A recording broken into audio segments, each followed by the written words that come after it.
Abacuque capítulo 3, não é um livro muito comum, a gente quase não usa um livro como esse, o Hugo já achou, o rapaz João de Bíblia, amém? Mas o Eduardo vai dar uma ajuda para os irmãos ali, em nome de Jesus. Abacuque capítulo 3, versículo 2 diz assim: Ouvi, Senhor, a tua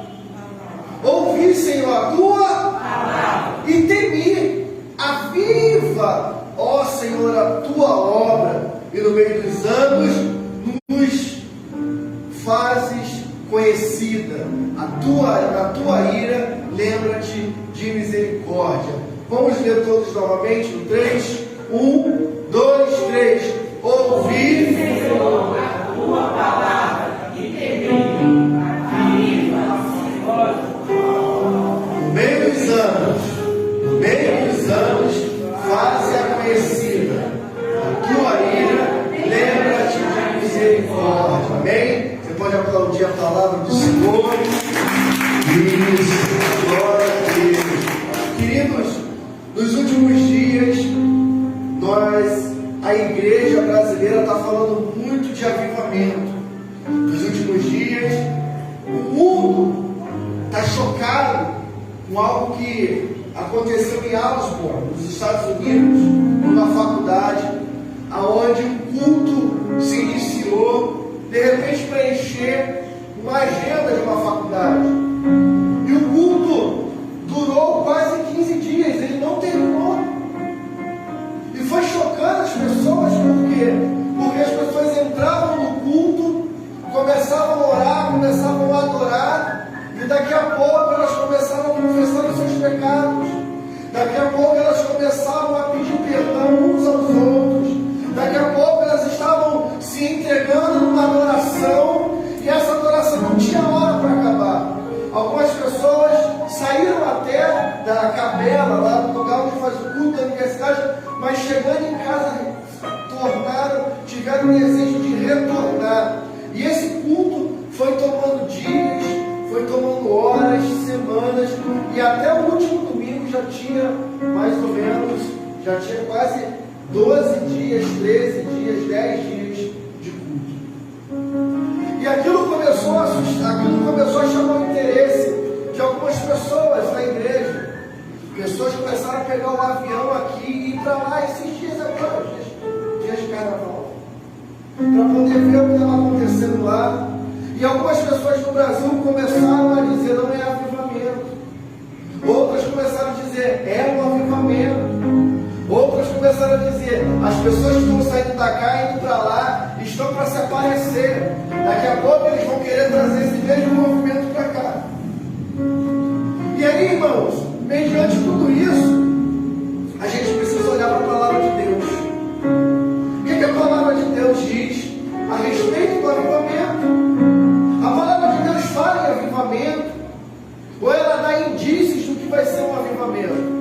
E aí, quando a gente vai falar de avivamento, ou quando alguém inicia uma campanha na igreja, uma série de mensagens, ou uma jornada de fé, eu não sei como cada denominação chama, todo mundo vai na oração de Abacuque. Porque a oração de Abacuque contém uma palavra que vai nortear o que é o avivamento. E a primeira coisa que a gente tem que observar, irmãos, é que o avivamento, propriamente, ele só vai começar quando a gente parar para ouvir. Ouvir, escutar, escutando, obedecendo e ouvindo com atenção, com interesse. E ele fala: ouvi, Senhor, a tua palavra. Nenhum avivamento começa sem palavra. Nenhum avivamento começa sem ouvir a palavra. E a gente pode sair daqui agora, irmãos, no monte do azeite, no monte de Jacó, escada de Jacó em Irajá, pode ir no Sete Castiçais, pode ir no Monte Horebe em Mesquita, pode rodar qualquer monte que você possa conhecer e sair de lá incendiado. Mas se não tiver a palavra, não é avivamento. Porque aquilo que não tem palavra se chama movimento. E a gente não pode confundir movimento com avivamento. Por quê, pastor? Porque primeiro o avivamento ele vai despertar a sua curiosidade, você vai querer ouvir. É mais ou menos aquela dupla de fofoqueiro, todo mundo vem falar da vida do outro, no abuso ouvido. Fala aí, mas a Valéria fez isso, aconteceu isso lá na casa do Igor? Fala mais. E ele fez o quê? Ele fez isso, aí a pessoa fica mais abusadora. Aí a mulher dele fez o quê? Ela fez isso. Você não sabe, não sei, fala mais. A Ana Paula chegou na história. Eu falei, Ana Paula chegou na história. Mas o que aconteceu? Rapaz, aí aconteceu isso. A pessoa ficou aguçada, querendo ouvir mais. O avivamento ele vai provocar você querer ouvir a palavra. Você vai querer ouvir a palavra, vai querer ouvir a voz de Deus, vai querer ouvir o Espírito Santo. Por quê? Porque a Bíblia vai dizer que nos últimos dias muitos da igreja ajuntarão para si mestres para ouvir aquilo segundo eles querem. E avivamento não é segundo o que a gente quer, é segundo o que Deus deseja. Então, o avivamento, Estela, ele vai aguçar o quê? Os nossos ouvidos. Eu quero ouvir, eu preciso ouvir. E ouvir o quê? Ouvir o pastor Marcos, ouvir o pastor Silas, ouvir o pastor Roberto, João, não. Ouvir a palavra. Ele fala assim, ouvir, Senhor, a tua. Em outras versões, declarações. Em outras versões, ele fala informações, palavra. Ele ouviu a palavra. E depois que ele ouviu a palavra, o que aconteceu com ele? Temir. Então o avivamento ele traz temor. Você vai ouvir a palavra e você vai começar a gerar temor. Alguns pregadores, quando vão subir aos púlpitos das igrejas, falam assim, meus irmãos, eu estou aqui nessa noite porque eu estou com muito temor e tremor. Como você ouviu essa expressão? Porque o avivamento, irmãos, ele vai trazer um temor. O que é temor? Temor é reverenciar. Temor é ter medo. Temor é causar espanto. Então você vai ouvir a voz de Deus, você vai ouvir a palavra de Deus e você vai ter espanto. Não é isso que aconteceu com o povo? A Bíblia fala assim, que Deus chamou Moisés, falou, Moisés, vem para perto de mim, porque eu preciso te dar algumas coisas para que você passe para o povo. E Moisés subiu, por quê? Porque a santidade de Deus era tão grande, que o povo dizia assim, Moisés, fala com Deus você, e depois transmite para nós, porque a gente não consegue. Porque a santidade de Deus é tão grande, os pecados do povo eram tão grandes, que o povo não conseguia ouvir a voz de Deus. E Moisés foi, irmão, subiu ao monte, teve os ensinamentos, e quando ele desce, a Bíblia fala, irmã Maria, que a face dele brilhava. E o povo não conseguia olhar o rosto de Moisés, por quê? Porque Moisés estava perto da revelação, Moisés estava com a revelação. E aí, irmãos, a Bíblia fala que o povo temia, o povo tinha medo. Sabe o que nos falta nesses dias? Temor a Deus. Sabe o que nos falta nesses dias? Temor ao Senhor. A gente sobe ao altar de qualquer maneira, a gente prega de qualquer maneira, a gente canta de qualquer maneira, a gente evangeliza de qualquer maneira, a gente vai fazer qualquer coisa para Deus de qualquer maneira. E a Bíblia vai dizer que os filhos das trevas, irmãos, são mais prudentes que os filhos da luz. Por quê? Porque eles fazem as obrigações que eles têm que fazer, mas eles fazem com temor daquele que pode cobrar eles. E nós? Não, porque nós estamos no tempo da graça. A graça perdoa tudo. A graça é como se fosse, para alguns irmãos, a graça é como se fosse um cheque em branco assinado para você botar o valor que você quiser. Não, nós teremos consequências também. Então, irmão, nós precisamos ter temor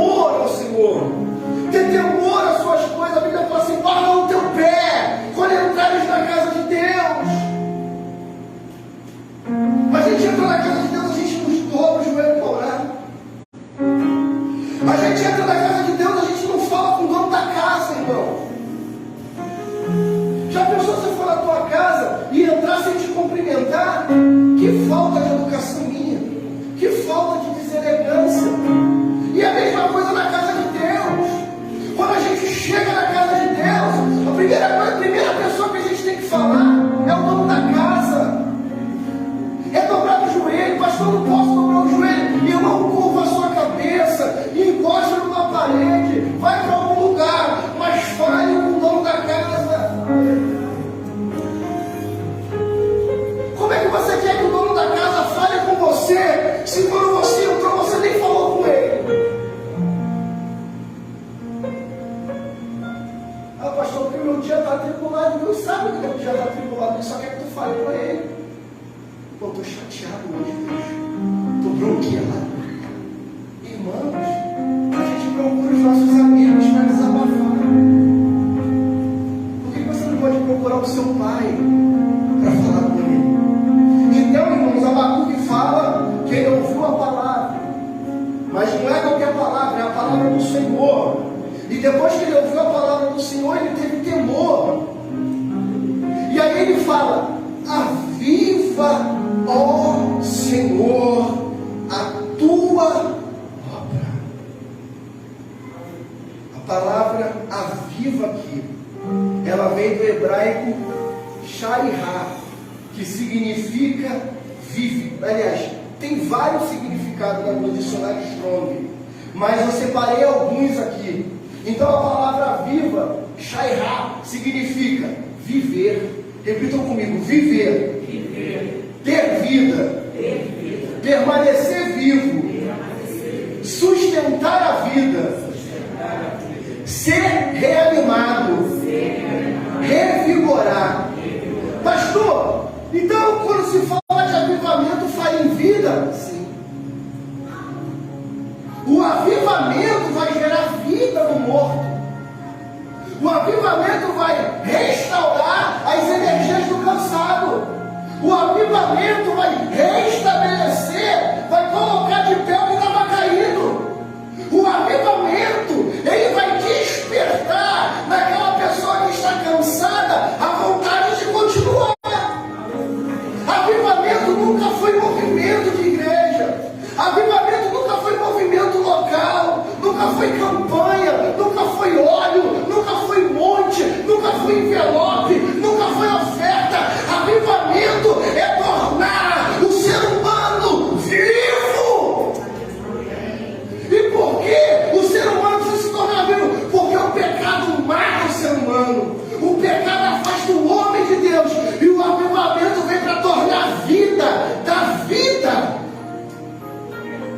O avivamento é como se fosse Ezequiel olhando o vale de ossos secos, aleluia, e o Espírito do Senhor dizendo para ele: filho do homem, porventura pode reviver esses ossos? Aleluia. Aí o Espírito vira para ele, o profeta vira para o Espírito e fala: tu sabes. Então o Espírito fala: então, filho do homem, profetiza os ossos. E ele profetiza os ossos, profetiza os nervos, profetiza a pele, profetiza os tendões.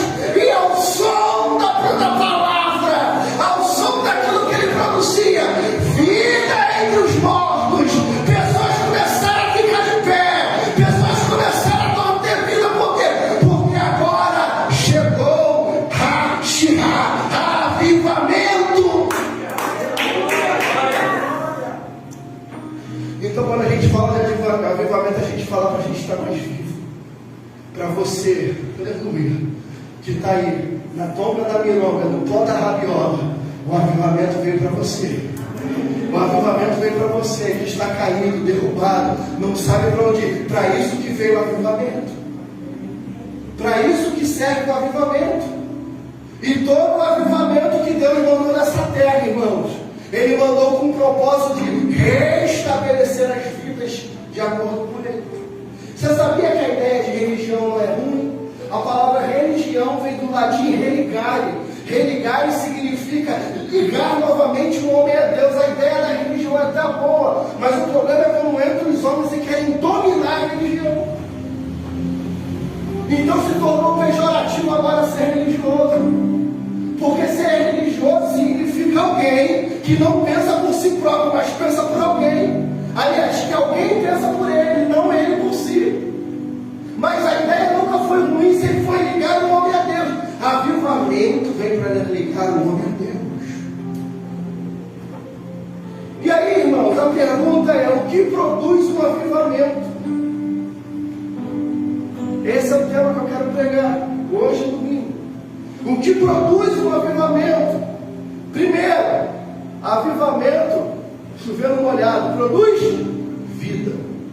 Provérbios 8,35 diz: porque o que me achar, achará a vida e alcançará o favor do Senhor. Você quer ter vida? Busca o Senhor. Você quer viver? Busca o Senhor. Buscar-me-eis e me encontrareis quando buscardes de todo o vosso coração. João 1,14. Nele estava a vida, e a vida era a luz dos homens. Avivamento tem que ter pregação sobre Jesus, porque Ele é a vida e Ele é a luz dos homens. João 6,48. Eu sou o pão da vida. Por que Jesus pega pão e pega a vida? Porque pão é o elemento mais básico para a sobrevivência de um ser humano. Tem certeza, se tiver 20 pães na sua casa, você não passa fome. Você pode ter vontade de comer carne. Hein? Você pode ter vontade de comer picanha, costela com agrião, mocotó. Amém? Mas o pão, que é o elemento mais básico da nossa dieta, o elemento mais básico da nossa despensa, que está lá todas as manhãs, ele te sustenta. Então Jesus falou assim: ó, eu sou o que você precisa todos os dias. Tem gente aqui que não come pão por causa da dieta, come pão sem glúten, come pão sem não sei o que, é pão. Pastor, eu como tapioca, mas tapioca também é uma farinha que vira pão. Então Jesus está falando: olha, eu sou o elemento mais básico que você precisa para você ter vida. E ele fala: eu sou o pão da vida. Ele é o seu elemento básico, ele é a sua vida. Porque aquele que me acha terá vida.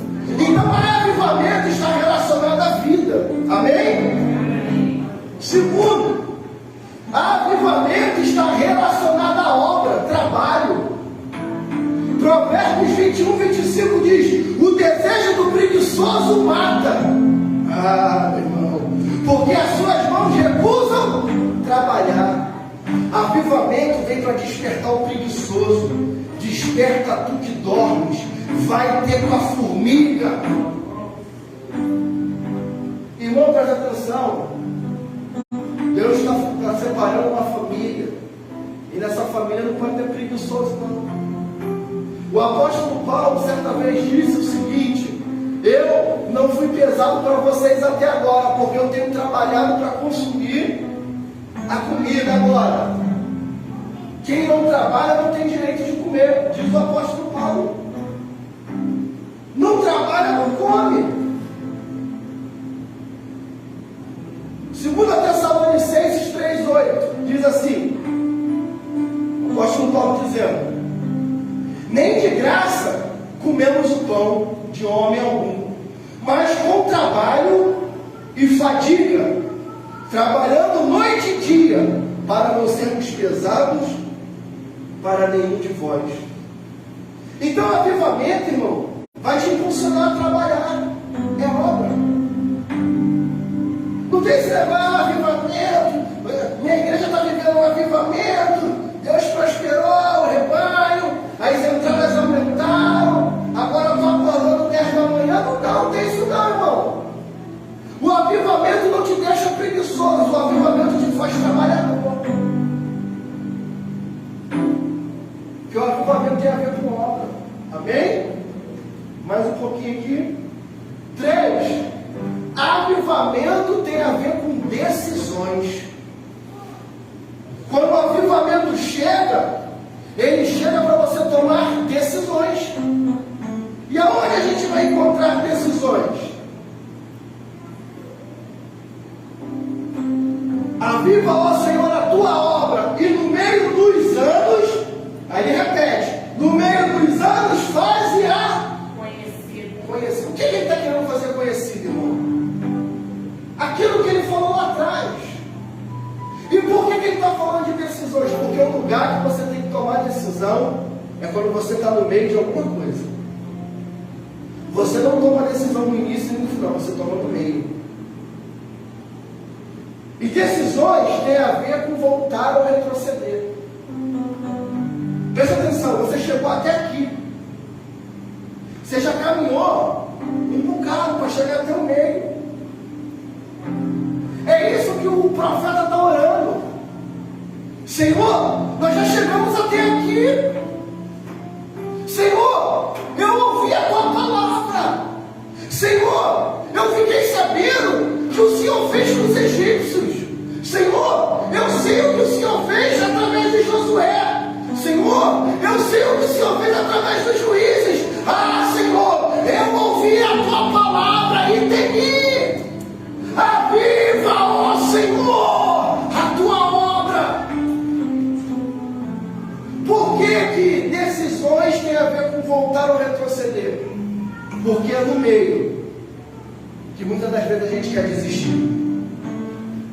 Hebreus 10, 38 diz: mas o justo viverá pela fé, e se ele recuar, a minha alma não tem prazer nele.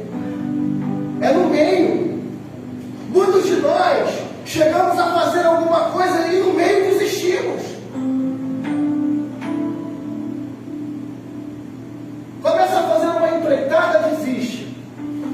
No meio. Pega um salgadinho para vender, desiste. Pega uma faxina para fazer, desiste. Pega um trabalho na igreja, desiste.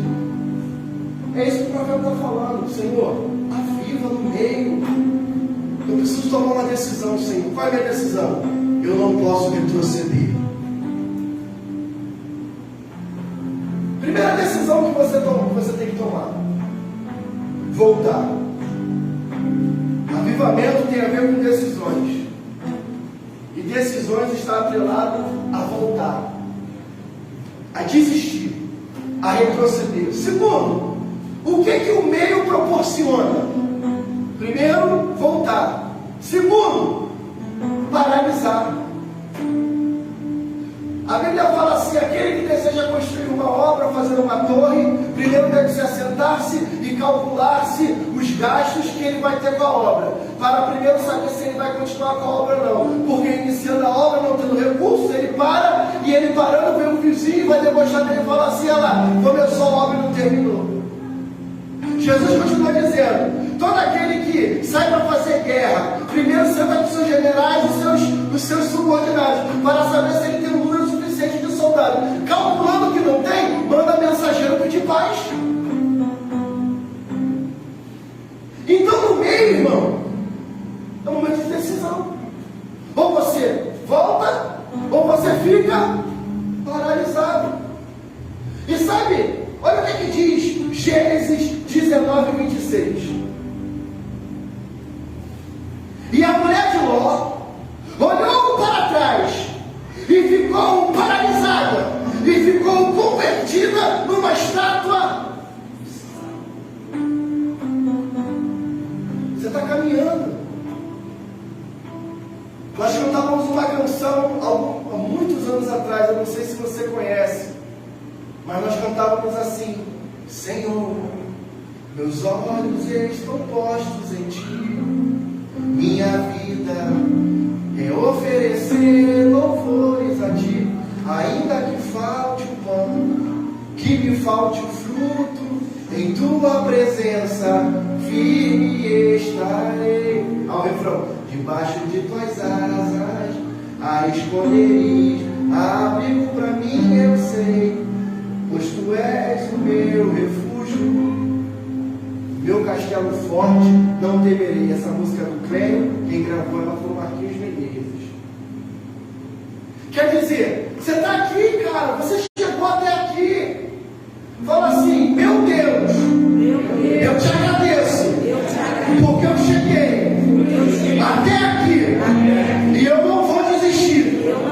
Quantos falaram que viriam hoje e não chegaram aqui e não conseguiram? Você chegou aqui. Você chegou aqui, cara. Só que quando você chega num determinado local, deixa eu contar uma experiência muito rápida para vocês aqui, por causa do nosso horário. Alguns anos atrás eu tive um problema de saúde, eu tive que fazer toda uma reeducação alimentar, eu tive que fazer exercício, musculação. Eu pesava 105 quilos, 102 quilos, e aí eu tive um problema tal, aí eu tive que... Entrei, fiz lá a reeducação alimentar, mudei meu exato, porque eu ontem seria meio refrigerante, sem comer arroz, feijão, eu fiquei só em salada, legume, aquele negócio todo. Irmãos, eu perdi 25 quilos, aliás, eu perdi de 101, eu bati para 89 quilos. Magro, as pessoas achavam que eu fiquei até doente. E o meu objetivo era chegar a 79, na verdade eu cheguei a 81 ponto alguma coisa. E eu não descia mais de jeito nenhum. E eu fazia as mesmas coisas, os mesmos exercícios estavam aumentando, e eu já não conseguia mais descer o peso que eu queria. E aí, irmão, quando você não alcança aquilo que você não quer, você se frustra. Mas pastor, se eu perdeu quase 21, 22 quilos, mas eu queria chegar aos 79. O senhor chegou a 81, 81 não é 79. E sabe, irmão, foi me dando um negócio, porque assim, eu não cheguei onde eu queria. Foi me dando desânimo, foi me dando uma vontade de parar. Não está mais valendo isso aqui. Vou parar de pagar academia, posso correr na rua, vou parar de comprar suplemento, não, começou a bater, sabe, uma desistência, uma vontade imensa de olhar para trás.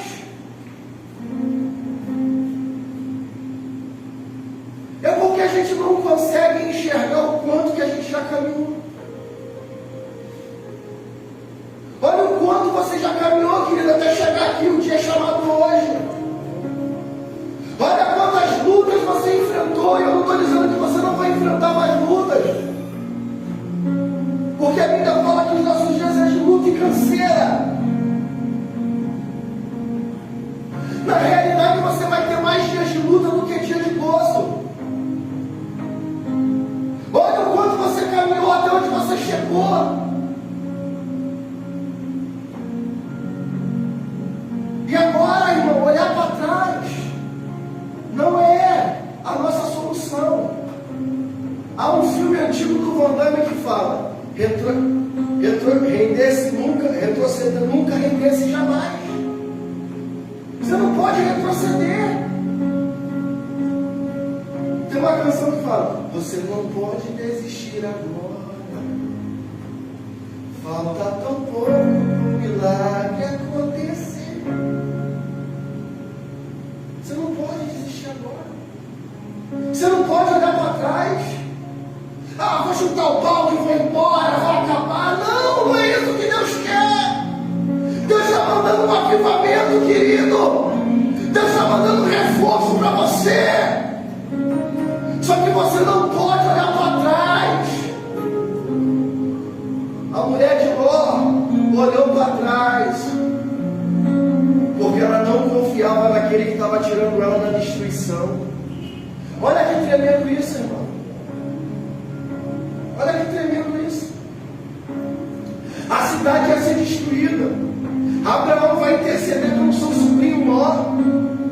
E Abraão, de uma forma maestral, de um conhecimento sobrenatural, de uma mente divina, ele vai conversar com o Senhor para interceder sobre Ló e Sodoma e Gomorra. Ele fala: Senhor, preste atenção, se lá tiver 10 justos, o Senhor destruirá? Aí o Senhor disse: não destruirei se tiver 10 justos, mas se tiver 5. Ele vem conversando com Deus ao tempo todo, que ele fala: mas meu sobrinho está lá,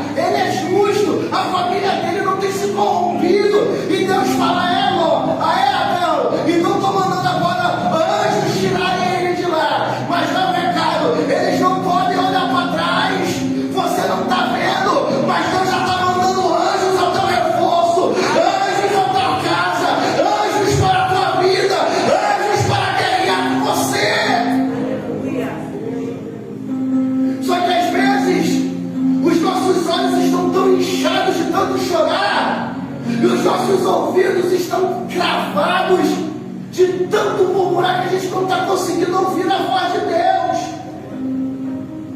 Mas eu estou aqui essa noite para dizer para você: não olhe para trás, não desista, não tome aquele remédio que vai tirar a tua vida, não é hora de abandonar, aguenta mais um pouco, o avivamento está chegando e você vai ser renovado nele. Aleluia.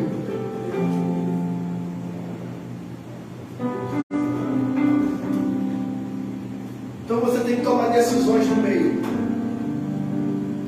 Primeira decisão: voltar, que é o que todo mundo faz. 10 foram curados. Quantos voltaram para agradecer? Então a maioria sempre vai optar em voltar. Quando se batizaram, você lembra quando você se batizou? Eu lembro. Tinha mais de 40 no dia que eu me batizei. E hoje eu pergunto e eu olho para esses que se batizaram, onde eles estão? Eles retrocederam, eles voltaram, porque nem todo mundo é como você que aguenta. Isso é cascadura, cara. Cascadura não é só no bairro, não. Estou vendo uma opção de gente cascadura aqui. Porque por esses problemas que a gente tem passado, já era para a gente ter ido embora há muito tempo. Tem ido embora com as árvores, tem ido embora com o rio, tem abandonado tudo. Mas tu aguentou, tu está até aqui. Então, irmão, voltar não é a decisão. Ficar paralisado também não é a decisão. Uma outra questão que as pessoas fazem muito é desistir. Desistir não tem a ver com voltar. Desistir não tem a ver com ficar parado. Desistir tem a ver com ficar sem força para continuar. É quando a bateria do celular já está te notificando: você está com menos de 20% da sua carga. Você está com menos de 10% da sua carga. Seu celular está com 5%, a qualquer momento ele vai desligar. Desistir é quando você fala: eu não tenho mais força. Lucas 24:13 diz assim: naquele mesmo dia, 2 deles estavam de caminho para a aldeia chamada Emaús, distante de Jerusalém, a 60 estádios. Ali está dizendo 11 quilômetros. Ronei, o que está acontecendo aqui em Mateus 24? Que é o mais novo entre nós aqui. Jesus agora se entregou à morte. Jesus, ele não morreu, ele se entrega à morte, porque a morte não tinha poder sobre Jesus, mas Jesus tem poder sobre a morte. Ele se entrega à morte para cumprir um propósito, aquilo mesmo que ele falou: destruirei o templo, em 3 dias reconstruirei. Jerusalém agora está em polvoroso. Então há um algazarra em Jerusalém. Por quê? Porque o Messias morreu. Para uns Messias, para outros desordeiro. E aí, a Bíblia vai dizer que as mulheres e os discípulos estavam reunidos numa casa. E essas mulheres decidiram ir no domingo pela manhã, levar um unguento, levar um preparo, uma oferta ao sepulcro. Mas quando elas chegam lá, Maria, a pedra está removida. Jesus já não está mais no sepulcro de morte.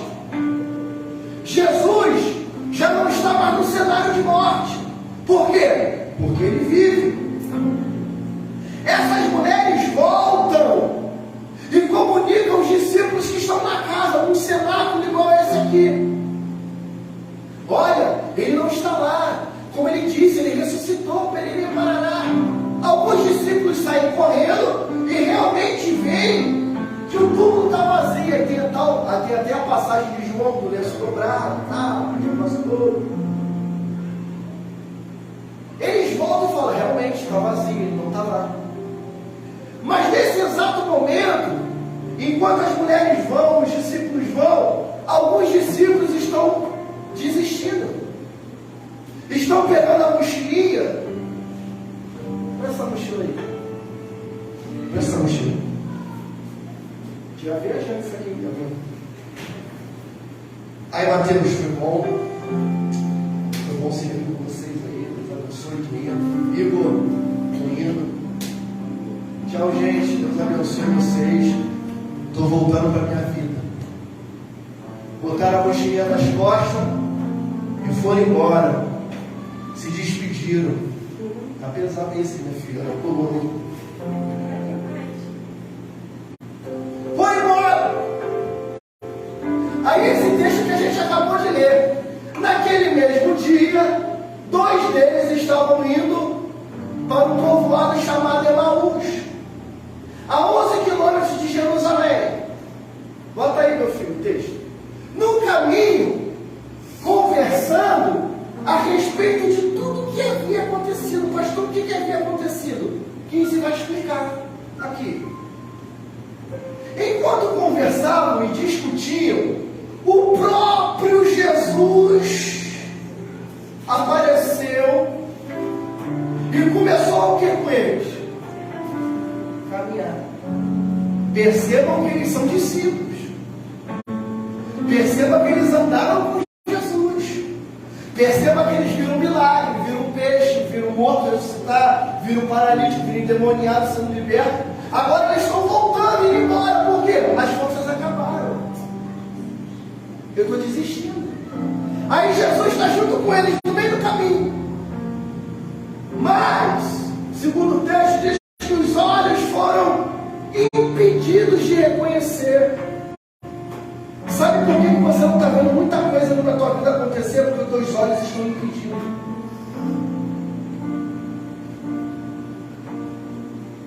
Parece duro o que eu estou falando, mas é verdade.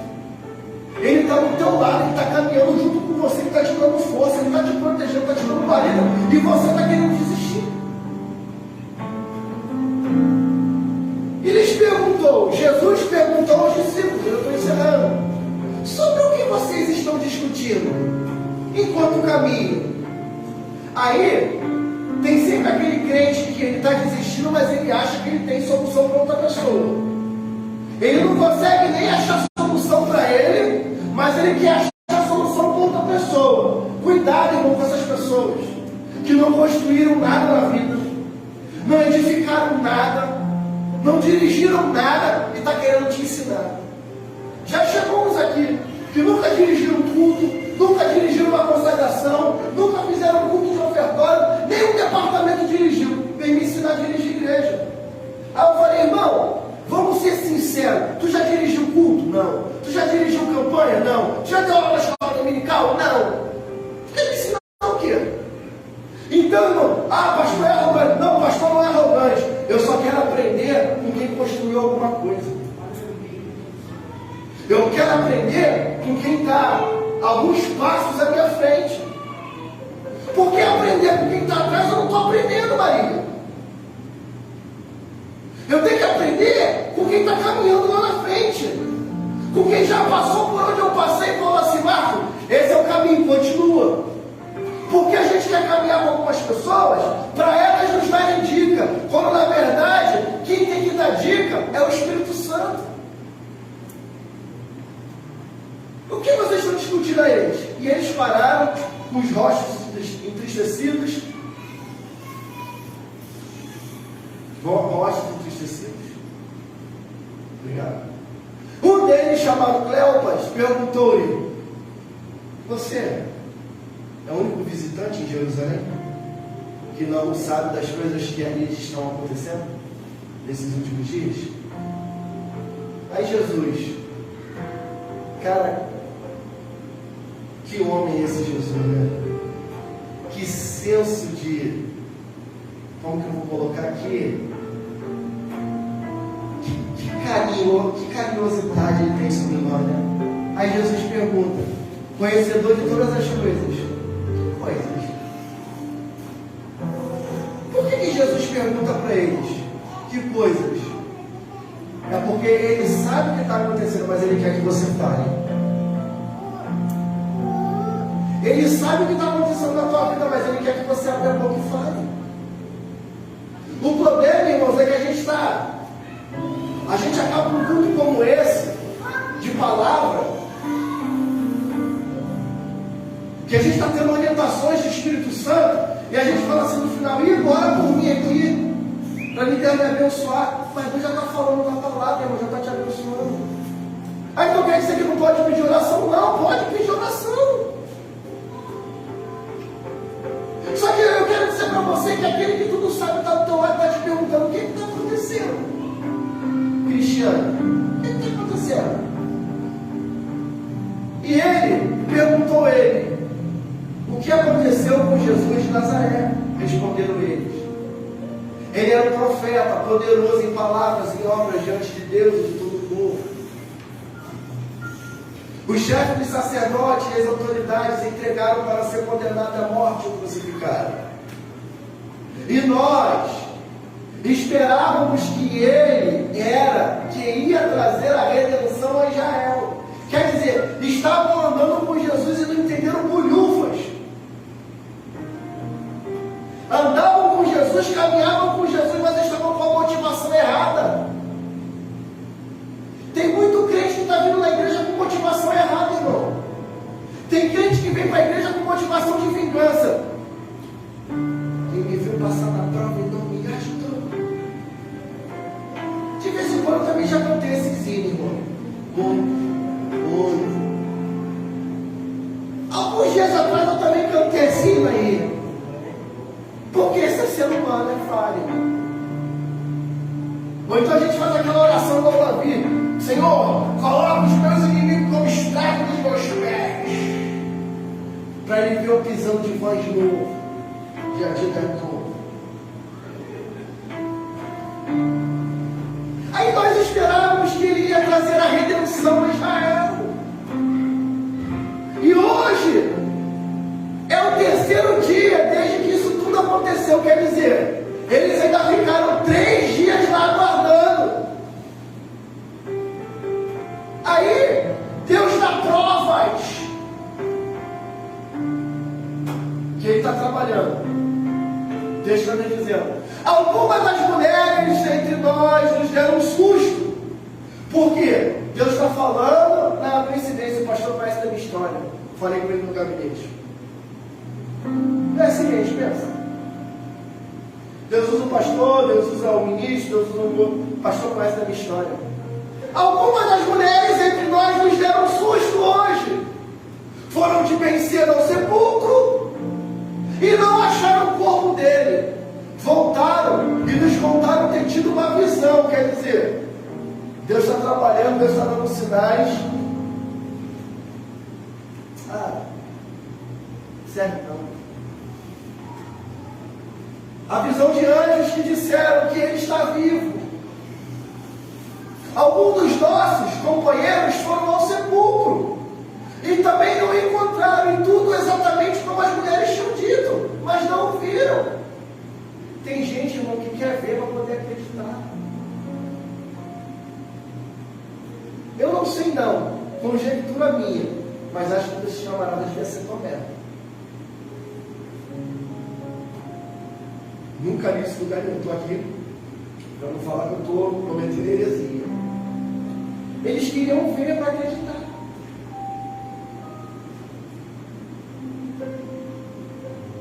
Ele lhes disse: como vocês custam a entender e como demoraram a crer que tudo o que os profetas, aí Jesus começa. Vocês não entenderam que tudo que os profetas falaram Aí aquele viajante estava tomando uma lição de moral dos caras que estão desistindo, dos caras que estão sem força. Ele começa a mostrar para eles a verdade. Não devia o Cristo sofrer essas coisas para entrar na sua glória? E começando por Moisés e todos os profetas, explicou-lhe o que constava a respeito dele nas Escrituras. E ao se aproximarem do povoado para qual estavam indo, Emaús, fez com que ia mais adiante. Quer dizer, eles chegavam no lugar, no destino deles. Jesus ia continuar. Aí eles insistiram que Jesus ficasse com eles. Você tem certeza que você quer Jesus na sua casa? Você tem certeza que você quer Jesus na sua casa? Então se prepara, porque Ele vai revelar coisas. Fique conosco, pois a noite já vem. O dia está quase findando. Então Ele entrou para ficar com eles. Quando estava à mesa, mesa é lugar de renovo. Mesa é lugar de renovação, e tem gente que foge da mesa. Quando estava à mesa com eles, tomou o pão e deu graças, e partiu e deu a eles.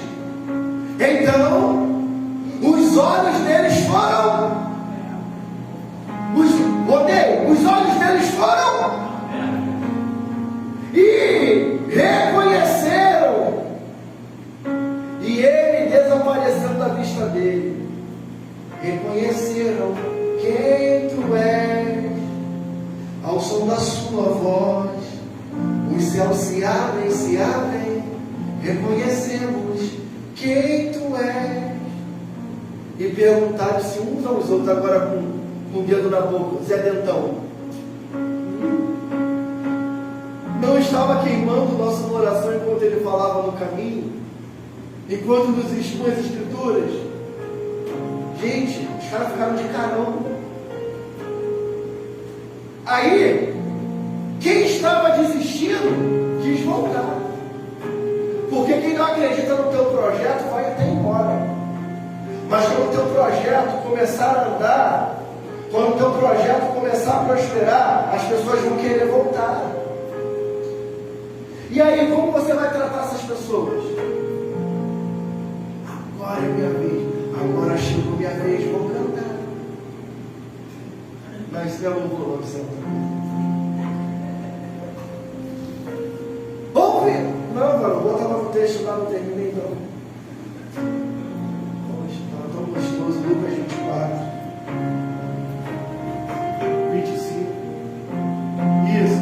E disseram, porventura não ardia o nosso coração, quando pelo caminho nos falava, quando abria as Escrituras. Volta lá, varão.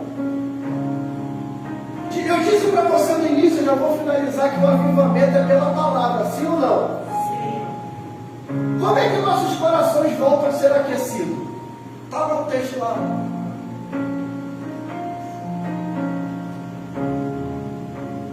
Quando a palavra é exposta. Não te ardia o coração quando a palavra era exposta?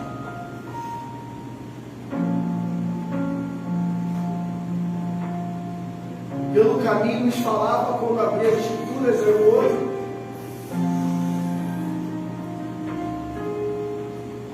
E na mesma hora,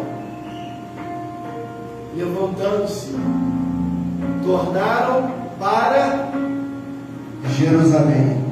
Repita comigo: o meu destino é Jerusalém. E quando eu chegar em Jerusalém, eu não saio mais de lá. O teu propósito está em Jerusalém. A tua bênção está em Jerusalém. Aquilo que Deus para você está em Jerusalém. Por que o pastor só está dizendo isso? Porque ele disse: ficai em Jerusalém, até que do alto sejais revestidos de... Então, irmão, preste atenção. Está ruim? Fique em Jerusalém. Está péssimo? Fique em Jerusalém.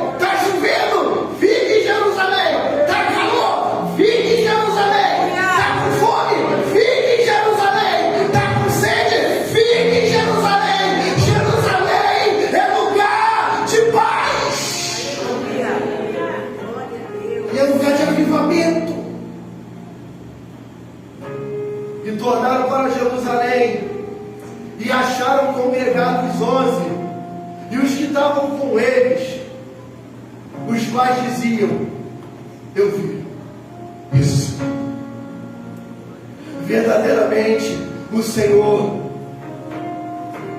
e já apareceu a Simão. E eles lhe contaram o que lhe aconteceu no caminho e como lhe foram conhecidos do partir do pão.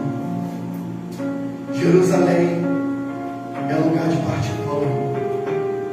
Partir pão significa: eu estou fraco, mas eu vou também te ajudar. Preste atenção aqui. Quantos me dão mais 5 minutos? Levanta a mão. 5, 10, 15, 20, 25, 30, 35, 40, 45. Tem mais 55 minutos para pregar. Cada um me deu 5 minutos aqui. Percebeu a brincadeira que eu fiz com vocês ajudando? Pastor, eu estou fraco. O meu azeite está ficando na reserva. Tu tem quanto de azeite aí, irmã? Pastor, eu tenho 10% aqui. Me presta 2. E tu tem quanto? Eu tenho 15. Dá um ali. Um vai ajudando o outro, irmão. Por quê? Porque ainda é tempo. Ainda é tempo de partir o pão. O problema é quando vem o noivo, aí não tem mais como. Aí você tem que segurar o teu azeite. Mas agora é um pegando na mão do outro e dizendo: a gente não desiste. A gente só sai daqui para ir para o céu. A gente só larga esse propósito daqui para ir para o céu, irmão. Então, irmão, desistir não é a tua opção. Pastor, o avivamento veio no meio. Para quê? Para te fazer continuar. Para te fazer progredir. Olha o que diz Oséias capítulo 3, 6, 3. É lindo, você conhece essa mesma.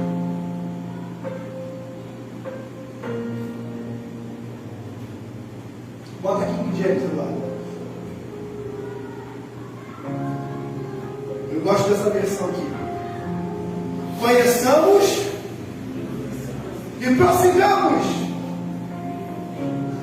firmemente. Então, calma aí. Então, o Ronei, que é novo aqui no nosso meio, que vai passar pela classe do batismo, diga amém. Amém. Ele está conhecendo. E agora, outros também estão conhecendo aqui. Só que uns estão na etapa do conhecer e outros no prosseguir. Maria, Steve, que se batizaram há 1 ano atrás, eu acho, se não me engano, 1 ano e meio atrás, estão no momento de quê? Já conhecem o amor de Deus, já sabem quem é Jesus, já sabem que Jesus é Deus, já sabem quem é o Pai, o Filho e o Espírito. Eu deveria saber, eu acho.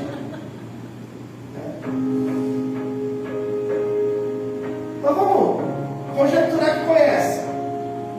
Outros estão no quê? Firmemente. Mas não deixaram de quê? Conhecer. E não deixaram de seguir. Porque isso aqui é um ciclo, querido. Todos os dias você tem que conhecer. Todos os dias você tem que prosseguir. Todos os dias você tem que ficar firmemente. O mais interessante que eu gosto desse texto. Porque quando você adora, você conhece o... Está no texto, irmão. Então, o avivamento vem para trazer, para te dar mais vida. E te fazer conhecer. Te fazer prosseguir firmemente. Porque tem gente que prossegue, mas prossegue torto. Nós estamos aqui, irmãos, preparando uma geração que vai caminhar firmemente, sem desvio, sem mistura, sem trazer elementos, aleluia, de outros lugares, para atrair pessoas. Não, vamos lá na igreja, vamos lá na igreja hoje porque vai distribuir um copo d'água. A gente não precisa de um copo d'água, porque Jesus é a água da vida. Não, lá na igreja vai abençoar o pão. Não, Jesus é o pão da vida, o pão já é abençoado. Então, irmão, que eu estou dizendo para vocês aqui, o que eu estou pregando para vocês aqui, é algo, irmãos, que muitos até ouvem, mas não guardam. Por isso que há muitos que se desviam. Por isso que há muitas pessoas que estão decepcionadas com a igreja. Quero finalizar aqui dizendo justamente isso. Eu conversava com umas pessoas esses dias, e as pessoas me contando seus traumas, contando as suas dificuldades. E aí, irmãos, a gente para analisar o fundamento de alguns lugares. Por quê? Porque a igreja tem fundamentos, irmãos. A igreja tem comunas. E a gente precisa estabelecer os nossos fundamentos. Coloca para mim aquela primeira imagem. A terceira imagem, aliás. A terceira imagem. Que tem 4 itens. E aqui estão os nossos fundamentos. Esses fundamentos vão nos nortear. Primeiro, repitam comigo, palavra. De novo, palavra. Porque é aquela palavra que vem avivamento. Segundo, oração. A gente precisa desenvolver uma vida de oração, irmãos. Nós estamos num relógio de oração aqui na igreja, os obreiros, né? Então voltou pessoas a orar 6, por quê? Porque a gente tem uma conferência daqui a alguns dias. Então a gente tem que orar, a gente tem que jejuar. Tem que consagrar a nossa vida, tem que separar a nossa vida. Tem que vigiar o que está falando. Principalmente quem trabalha. Vigia. Vigia nesses dias. Para quê? Para quando chegar os dias da conferência, a gente sentir a presença de Deus nesse lugar. Mas eu não digo, Deus está aqui, diga amém. Mas eu digo algo com intensidade. Dele fazer o idoso levantar da cadeira e pular. Dele fazer o Miguelzinho ali atrás ser batizado no Espírito Santo. Das crianças na sala da salinha começarem a sentir uma presença e começarem a levantar a mão da glória, irmão. Uma presença que estremece o lugar. Porque a presença, ela vem para abrir cadeias. A presença, quando vem, ela abre grilhões. Ela abre fortalezas. Ela abre portas. A presença, quando vem, estabelece e abre portas. Então a gente está orando para quê? Para a presença aqui nesses dias. Vida de oração. Como é que você quer ter presença se você não ora? Irmão, não adianta. Você vai rodar qualquer igreja e os pastores vão dizer a mesma coisa. Oração, vida com oração. E aí, irmãos, os nossos obreiros estão orando. De repente estão orando até forçado, porque eu não tenho costume. Mas o meu trabalho aqui é fazer você orar. É você ler Bíblia, irmão.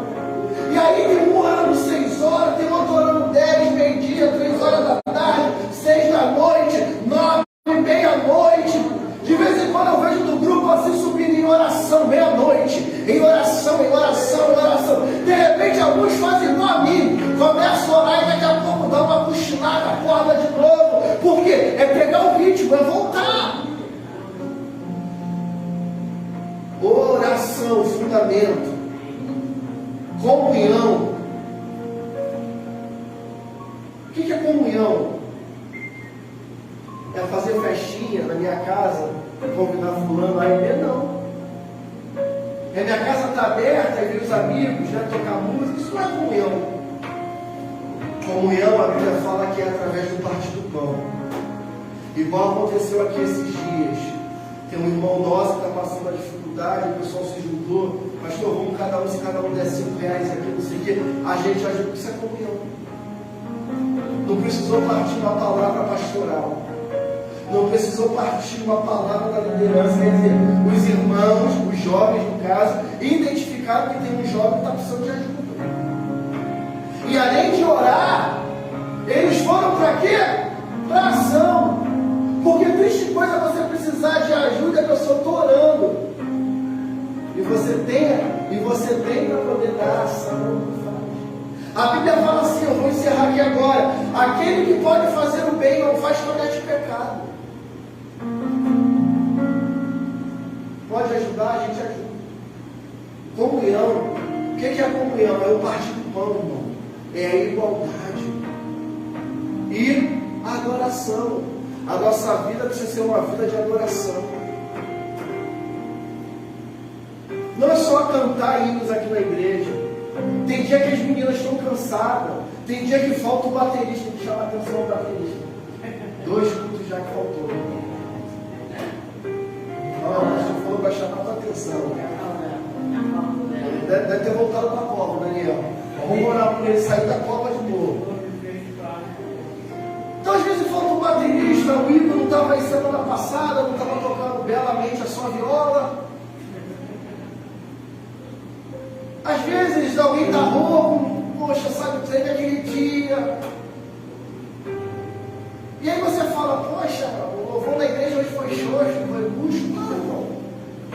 Se você sai da sua casa com vontade de adorar, não tem Igor com nota errada, não tem Valéria com tom acima, não tem baterista tocando prato a mais, você vai adorar, independente do que está aqui. O problema é que a gente está dependendo das pessoas que estão aqui para a gente levantar a mão, hein? Mas se você fechar os teus olhos e dar glória, glória, aleluia, santo é o Senhor, deixa, irmãos, o ambiente te envolver, deixa o dono do ambiente te envolver, deixa esse ambiente de glória pegar fogo, deixa o céu descer nesse lugar. Aí você está incendiado no teu lugar e tem um irmão lá que está meio buchinho. Por quê? Porque ele não está entendendo a mesma coisa que você. Porque eu não tenho uma vida de adoração. Então a adoração é independente se é na igreja ou lá fora. Você tem que viver em adoração. Amém? Amém. Então a gente precisa continuar, irmão. Não pode mais parar. Está até aqui, não pode retroceder. Você tem que avançar. Tem muito investimento sobre a tua vida. Tem um pesado investimento sobre você.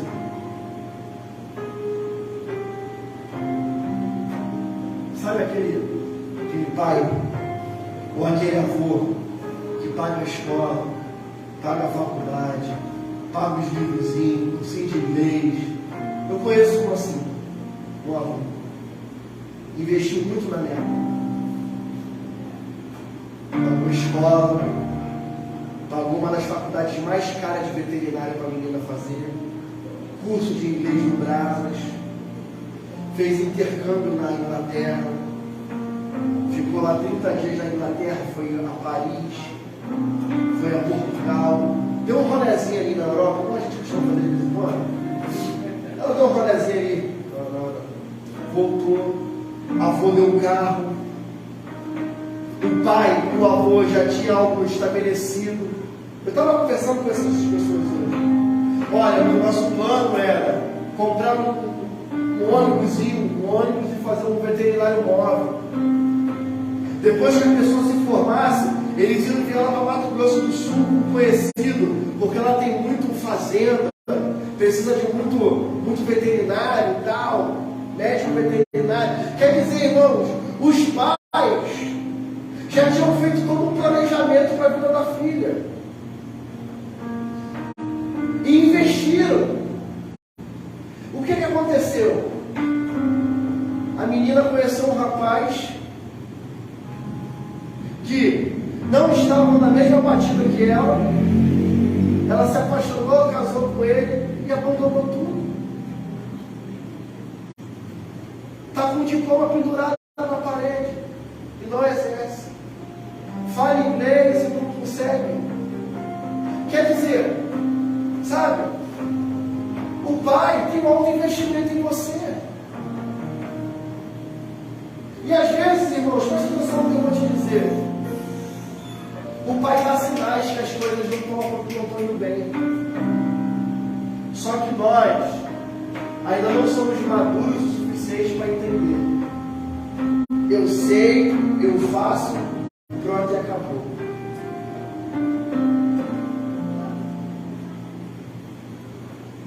Então, irmãos, tem um investimento, eu vou terminar agora, 9 e 10, antes de encerrar o culto.